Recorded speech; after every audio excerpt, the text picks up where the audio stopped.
I also want to make it known that you all have a really important. We are having a little bit of difficulty with the mic today, but we're not sure if we're having difficulty with the mic. So if I cut out, you all have the job of getting and and you're doing that for others because even if you can hear me without the mic, those on the live stream cannot. And so get my attention. But hopefully, how many of you here, and I do kind of want a show of hands, how many of you here are familiar with the person Marie Kondo? Like two, three, and they're all female. There's a reason. Marie Kondo is an author, but she has a really unique area of expertise. She is a professional tidying expert, which is just what it sounds like. She's a wife and mother. Not really. Right? She's hired to go into people's homes and organize their stuff. And one day I came across Marie Kondo while I was just flipping through channels looking for something to watch. And I came across her show on Netflix, which is entitled Sparking Joy, The Art of Tidying. And I thought it would get a rise out of Erica, so I'm like, I'm going to watch this. and sure enough, I watched an episode or two, and I'll be honest with you, I was hooked.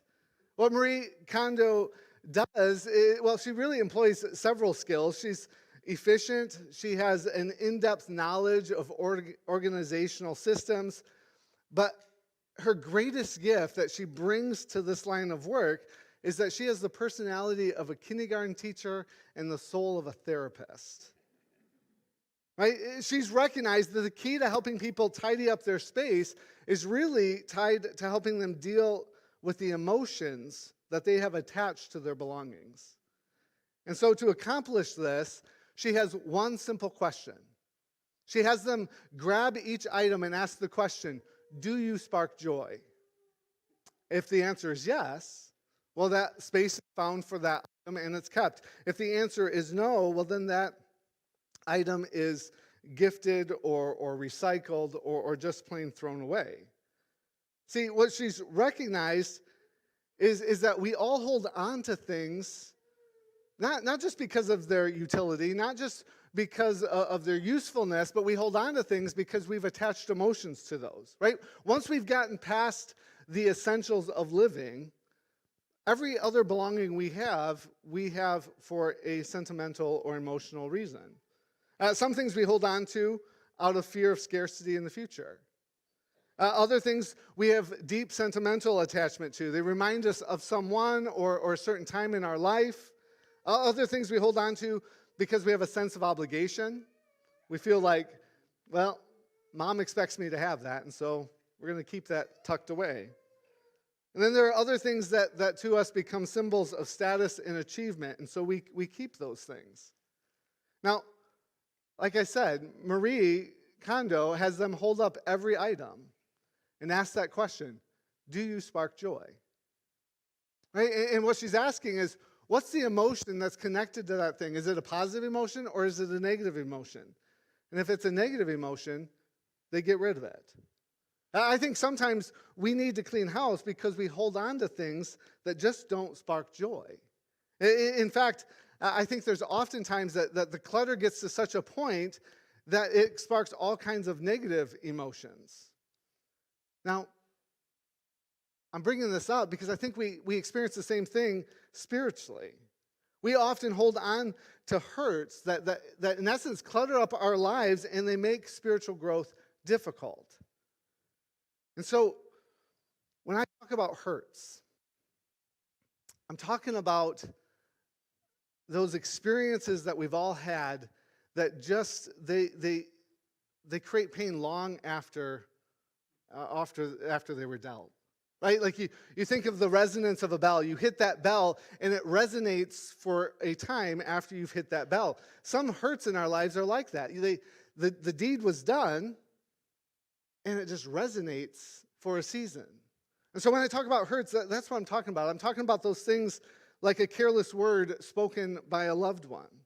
I'm talking about betrayal at the hands of a romantic partner or a spouse. I'm talking about regrets that we have about past actions and choices that we've made. I'm talking about abuse and trauma because of the willful sin of other people. I'm talking about rejection from people we admire or groups that we long to be a part of. Every one of these examples are a hurt that kind of resonates through our lives. It then can kind of start to shape who we become. Right? These hurts are things that we hold on to, and then they become the foundation of lies that we believe about ourselves. Lies like, I'm not good enough. I'm unlovable. How about this one? People can't be trusted. I'm alone. I'm a failure. Right? Any of these things sound familiar? Because they do to me. Right? These are the kind of lies that just get into our soul and they haunt us. So sometimes we even camouflage those lies to make them look like confidence. Right? They might take the form of something like this. I don't need help. I'm good. I'm all right. I know what I'm doing. I'm better than them. Or I have to hold it together. Right? See, these lies, they're not any more true than the previous ones. And they result in the same kind of dysfunction in our lives. They create all the same negative emotions. And so it is my observation that most people live in a state of deep emotional need. They just keep it buried. Right? They just keep it hidden. And we feel that need, or as we feel that need, we then attribute it to all kinds of external circumstances. Right? We blame it on our busyness. We blame it on our jobs. We blame it on our spouse. We seek relief by micromanaging our kids or our finances. But the thing is that all of those things could change. Right? You could switch jobs. You can divorce that spouse. Right? You can get your finances in order. You can make the kids do everything that you think they need to do, and that's only going to bring temporary relief to our struggle because the underlying issue is the unresolved hurts that are kind of promoting those lies that we believe about ourselves. And so ultimately, if we're going to deal with those lies, we have to deal with the hurts that are present there, right? If we're going to deal with those negative emotions, we have to deal with the hurts that are in the way. Now, if that's your everyday, right? If that's resonating with you, maybe it's time to clean house. Maybe it's time to clean out that emotional closet and make some changes. The Apostle Paul essentially tells us the same thing in Ephesians 4. He says this: get rid of all bitterness, rage, and anger, brawling and slander, along with every form of malice. Be kind and compassionate to one another, forgiving each other, just as in Christ God forgave you. Right, this passage is clearly telling us to get rid of those negative emotions. Right, that bitterness that has become an impenetrable wall to relationship, get rid of it. Right, that rage that erupts, wounding your kids or your spouse, get rid of it. Right, the anger that smolders like hot coals under the surface, ready to ignite into a full blaze at any moment, at the slightest offense, get rid of it. Right, that passive-aggressive disdain that keeps you on edge, right, that makes you reluctant to trust, makes you prone to see the worst in people. Get rid of it.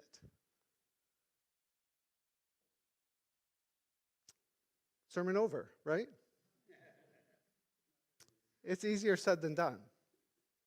I wish we could just open our emotional closets, sort out the negative emotions, put them at the curb, and move on. But it's not that easy. And it's not that easy because those negative emotions are tied to hurts. And we have to work through those hurts if we're going to be free of those negative emotions. If we don't work through those hurts, they just stay with us.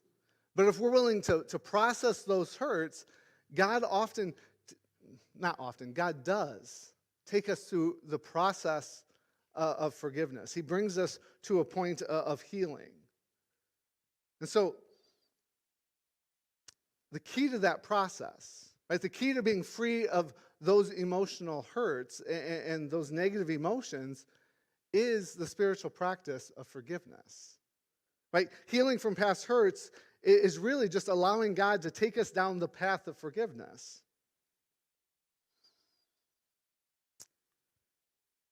When we experience negative emotions, we are wise to hit pause and to stop and ask some questions of what we're experiencing and why we're experiencing it. Right? If we ask questions about those emotions, we can often trace them back to a root hurt, and then we can start going about the work of addressing that hurt and finding healing there. And so when we recognize negative emotions, things like anger, bitterness, rage, malice, right? You get the list from Ephesians, right? When we experience these things, we should ask the question, why does this bother me? Right? Why am I so offended right now? What is it that's got me on edge? Well, what does this situation say about me and the things I love? And most importantly, we need to ask the question, can I overlook this? Does this even matter? Is it important? Because sometimes when we are offended, we don't really have an offense that requires forgiveness. It just requires that we be less selfish and maybe a little bit more compassionate. Or maybe the offense just triggered one of those lies that we believe about ourselves. And what we really need to do is we need to understand where that lie is coming from. Right? We need to follow that back towards that root hurt, and that's where the work needs to be done. Proverbs 19:11 says this, a person's wisdom yields patience. It is to one's glory to overlook an offense. Often an offense doesn't require forgiveness because we have the power within ourselves to overlook it. Right? It just simply isn't significant. Or maybe compassion enables you to endure that hurt without bearing lasting harm. And so I want to give you two examples of this. The first example is this. In the Goodrich home, we have a reoccurring conflict that happens all the time. Right? Every time we sit down to watch a movie as a family, there are squabbles that happen over who sits where. And these squabbles just have a way of just kind of enduring the whole movie, because somebody will get up and then somebody quickly takes that seat, and here the squabble is all over again. Right? Now this is the thing. Is there an offense there? Well, yeah. Can it be overlooked? I would think so. Right? In fact, that's often what I'm saying throughout the whole movie. Is like, that's not important. Right? Overlook that, because the squabble, the offense, is really based on our selfish preferences. Right? They prefer to sit here over there. Right? They want the better seat, the more comfortable seat. Right? There's not really an offense. It's just one person's selfish tendencies warring against another person's selfish tendencies, and there's no need for that to erupt into anything more than that. The second example is something like this. Your husband or wife comes home stressed and unsettled from their workday. And as a result, they're critical, maybe of you, maybe of the kids, maybe of how you've spent your time. And in this moment, you have a choice. You can overlook this offense and respond with compassion and curiosity about your spouse's day, or you can react negatively and let things turn into a conflict that easily could result in lasting hurt. Right? Do you see the difference? Right? The first example, it's insignificant, it's not important. The second one, yeah, okay, there's a little bit of significance here, but it can be overlooked because compassion empowers you to look at that other person first and to meet their needs. And once their needs are met, guess what? The offense goes away. See, a wise person can overlook most offenses without it affecting them negatively. If it doesn't matter, rise above it. Now, there are many things that we get upset about that we should overlook. And ironically, there are other things that we need to deal with that we often just bury. And wisdom helps us to know the difference. And so, if an offense can be overlooked, we must walk the path of restoration and forgiveness. Matthew 18 is the passage that we're going to be spending most of our time in today. And that passage, there's really two sections of it. One, the author, well, Jesus is the one talking. Jesus is telling us what we should do in order to seek to restore a relationship. Right? And so I want to encourage you, man, if you've got a relationship that's turned sour, a relationship that means something to you, there's some guidance there as to how to seek reconciliation. But the passage that we're going to be looking at is right beneath that, where he talks about forgiveness. He gives a parable. And so what I want us to recognize as we dive into that is forgiveness is about healing the hurt in you. Right? Some relationships can be restored and some can't. Right? Reconciliation is dependent oftentimes on two people choosing to follow the Lord toward that goal. And if only one wants to pursue that, there's not a lot you can do. And so sometimes forgiveness doesn't mean that we don't set up boundaries. It doesn't mean we don't protect ourselves from those wrongful actions, because sometimes we need to do that. But even in those cases where that relationship cannot be restored, right, when restoration isn't possible, we still need to seek forgiveness. Forgiveness needs to just be a part of our character. And so forgiveness is all about healing the hurt in you. It doesn't excuse the hurt. Right? The fact is that there are some injustices and offenses that will just never be acknowledged by the perpetrators. Right? They're never going to admit that they hurt you. And for those times, we put our trust fully in God. Right? We have to trust him, and we seek to forgive those that have hurt us, not because we want to let them off the hook. We forgive them because we want to be free of the burden of that bitterness. Right? We want to be free of that. And when I'm hemming and hawing here because I really want to say this right. Forgiveness, again, it isn't about excusing the hurt. It's not about letting that person off the hook. It's not about keeping them in your life. Forgiveness is about dealing with the hurt in a way that you're free of the bitterness. I hope that makes sense. And in those times where justice, the wrong is so grievous that it demands justice, we trust God with that he will bring judgment. And because we trust God with that, we don't have to seek revenge. We don't have to hold on to negative emotions, because we know that God will bring justice in his time. That brings us to our text today. Matthew 18, we're going to start with verse 21. It says this: Then Peter came to Jesus and asked, Lord, how many times shall I forgive my brother or sister who sins against me? Up to 7 times? And Jesus answered, I tell you, not 7 times, but 77 times. Here, Peter, he's asking a great question. How many times do I have to forgive somebody? How many times do I have to allow that person to sin against me and to harm me and to hurt me before I get to just hold it against them? Right? That's an illogical question. And it's logical because when we forgive somebody, we feel like we're doing something for them. Right? We feel that we're letting them off of the hook, but that's just not the case. What we don't realize is that those hurts often hurt us more than it does them. When we hold on to bitterness, that bitterness hurts the one that has hurt us, and it also hurts us. And so we need to let go of that. Forgiveness frees us and allows us to move past those moments. And so whenever we are wronged, whenever we are wounded in our life, that wounding creates a fork in the road where we have a choice. We can go down the fork that leads to bitterness, or we can go down the fork that leads to grace. One path takes us closer to the character of God, and the other path takes us farther away from that character of God. And so the wounding is an opportunity, and whether it leads towards God or away from God in our lives is really our choice. Right? It always amazes me that the same tragic events in some people's life can yield different results. Right? Some people experience abuse and they spiral into addiction and self-destruction, while others find faith and they rise above the abuse, right? And they become an inspiration to others.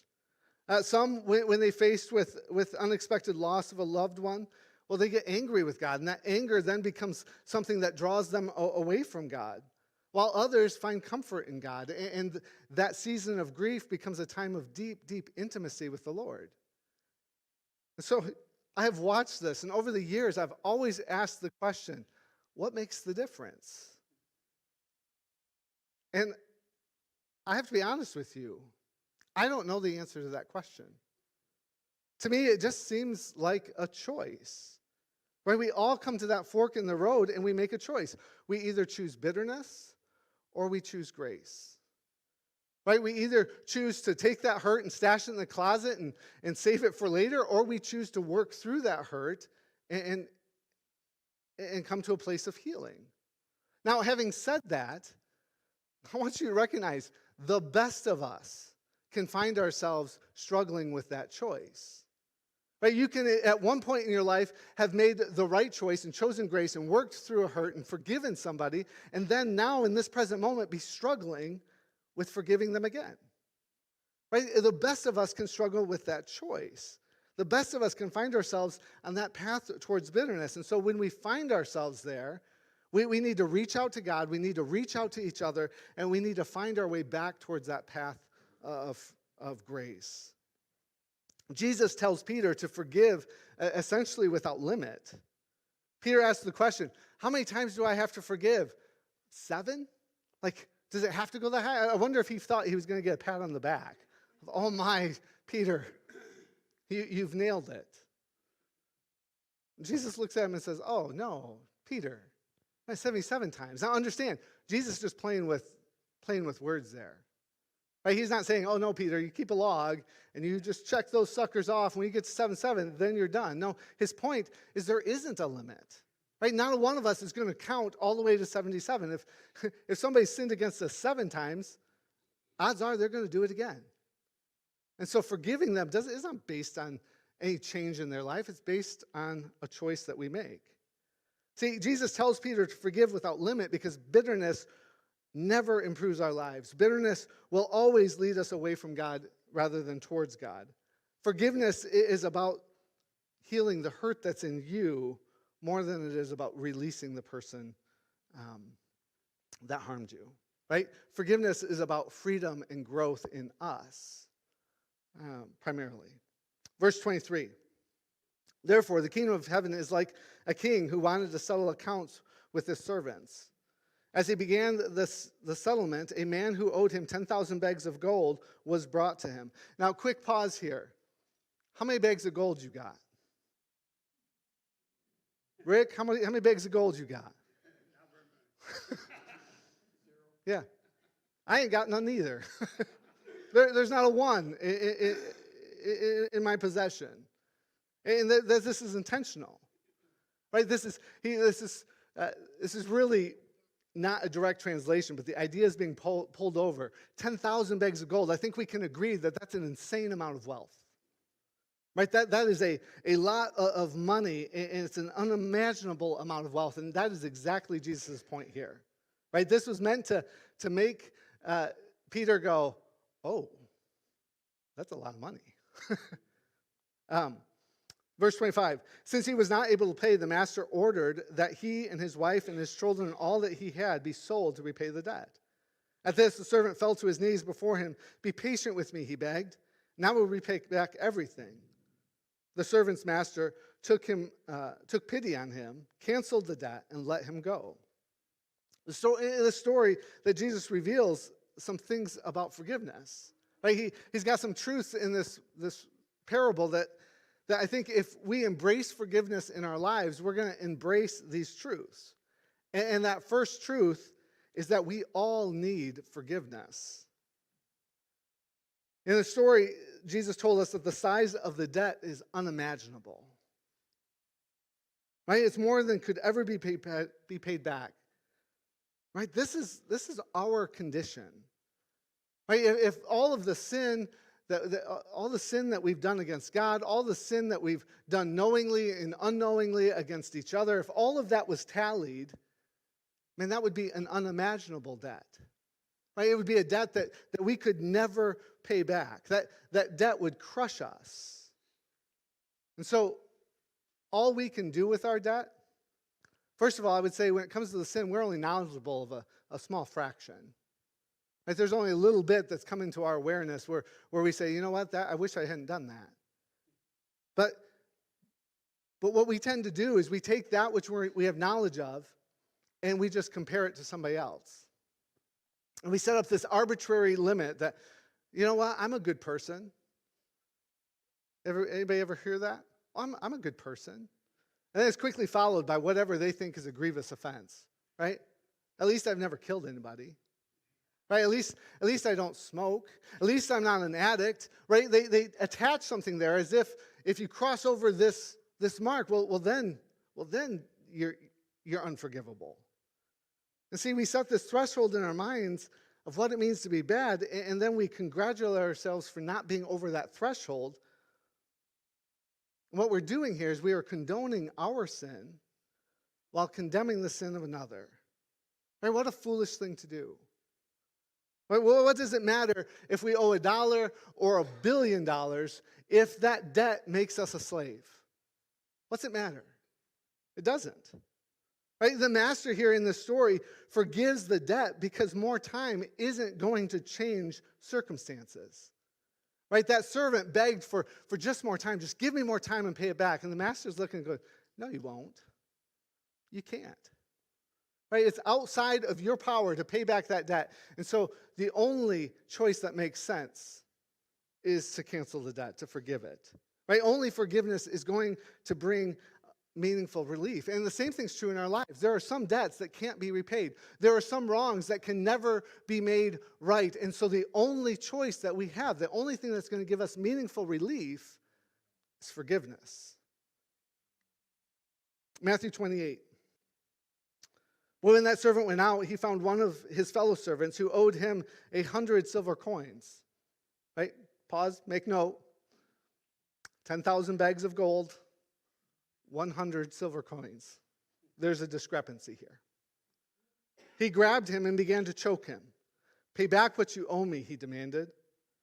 His fellow servant fell to his knees and begged him, be patient with me and I will pay it back. Sound familiar? Word for word, the same plea. But he refused. Instead, he went off and had him thrown into prison until he could pay the debt. This is our second principle. Forgiving a debt is hard. Forgiving a hurt is hard. When we talk about forgiveness, we can often make it sound easy. Like we just flip a switch and it's done. And it doesn't play out like that because forgiving is never easy. It always comes at a cost. The cost of forgiveness can vary depending on the context, but it always comes at a cost. And it is tempting for us to hold on to anger and rage and bitterness because those things give us a dark comfort. Right? There's a comfort that comes in fantasizing about the undoing of the person that harmed you. Right? There's a comfort that comes in wishing ill for them or maybe even planning ill for them. Right? There's a comfort that comes in that, but this is the thing. It tastes sweet, but it poisons our soul along the way. And so forgiveness comes at a cost. We have to let go of that. Even our forgiveness comes at a cost, and that cost was the cross. In C.S. Lewis's Chronicles of Narnia, there's a story that parallels the salvation story.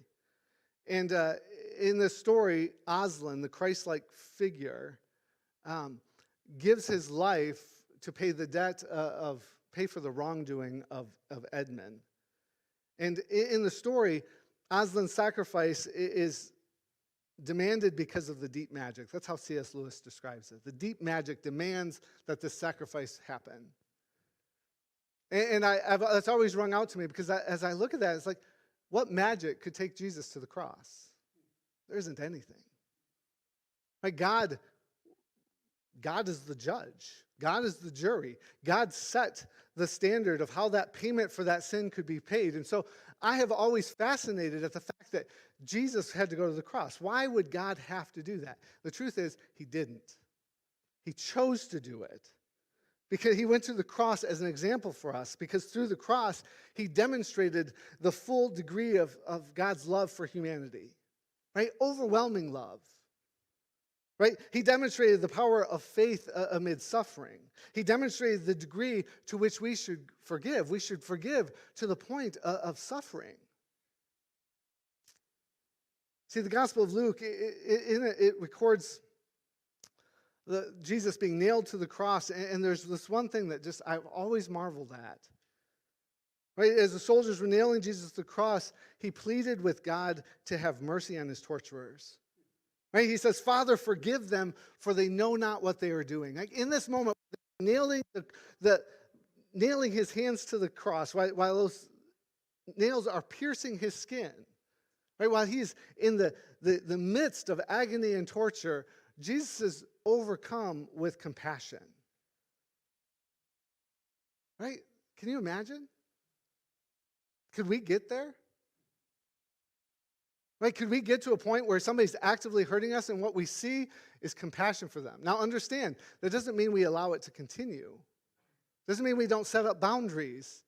It just means, can we get to a place where we forgive them even in the midst of wrongful action? Forgiveness is difficult because it comes at a cost. Verse 31. When the other servants saw what had happened, they were outraged and went and told their master everything that had happened.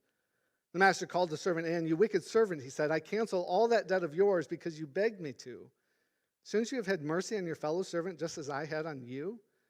In anger, his master handed him over to the jailer to be tortured until he should pay back all that he owed. This is how my heavenly Father will treat each of you unless you forgive your brother or sister from your heart. The last point I have here is that unforgiveness comes at a cost too. Right, in this passage, the master throws the unmerciful servant into prison and torments him. But in reality, I think we throw ourselves into prison. I think we torment ourselves. Right? Bitterness leads to mistrust and isolation, and then we become stuck in our pain. Without forgiveness, we never find a way out of that prison. Let me ask you again, how long is it going to take that servant to pay back that debt? Forever. Right? It's too big. It can never be paid back. And so his time in that prison is completely unfruitful. Right? It can't be paid back. Time in the prison doesn't help. And the same thing's true about bitterness. It never helps. And yet I have watched people spend decades doing hard time in that prison because they just can't let go of the hurts that are in their life. So my encouragement to you is this. Walk the path of forgiveness because God is greater than your hurts. Doesn't matter how big, how deep, God is bigger than all of it. He can walk you through a path that will bring healing to those things. So choose to forgive. And as you choose to forgive, understand that doesn't free the person of responsibility or guilt. It just means that you're done letting those hurts control the present moment. You're done letting those hurts chain you down. If you're here today and you're listening to this and you're like, man, I want to forgive. Man, I want to forgive, but I can't. I'm not there yet. Then my challenge to you is, my question to you is this: are you willing to give your hurt to God? Because oftentimes that's what it looks like. When that bitterness rises in us, when anger rises, when doubt, when those lies ring in our head, we have to just pause and say, Lord, it's yours. Give it to you. Lord, help me forgive that person. Lord, I want to forgive them. It's not in me, but Lord, I want to forgive him. Show me the way. If you can't forgive, my challenge to you is to focus on what God has done for you, right? If we can come to an understanding of how God has forgiven us, it makes it easier to be compassionate on those that have wounded us. And finally, if you're struggling with forgiveness today, I want to encourage you to invite somebody into your story. Right? Invite somebody to walk alongside you, because sometimes, man, it's easy to detour when we're alone. But man, if we have somebody with us who can really play the role of Marie Kondo in our life, who can sit there and ask the question, does that spark joy? Or does that need to go? Right? The path towards grace is often hard to navigate alone. So I want to encourage you to bring others into that hurt so that they can help guide you out of that hurt. Right? That's the beauty that God offers us. God offers us healing. He's greater than your hurt. Doesn't matter what it is. He's greater than it. Let's pray. Dear Lord, I come before you grateful. Lord, you have forgiven our debt. No matter how deep or how vast that is, Lord, you have forgiven it. Not because we deserve that. There are hurts that and Lord, we just ask that you'd give us wisdom, that we would understand the things that we've tucked away and the things that are feeding those lies in our lives. And Lord, I just ask that you give us the courage to face those things. And Lord, most of all, I pray for healing. Lord, that you would resolve those matters, not just for today, but forever. Lord, that we'd be stronger because we've walked with you through those difficult times. In Jesus' name I pray. Amen.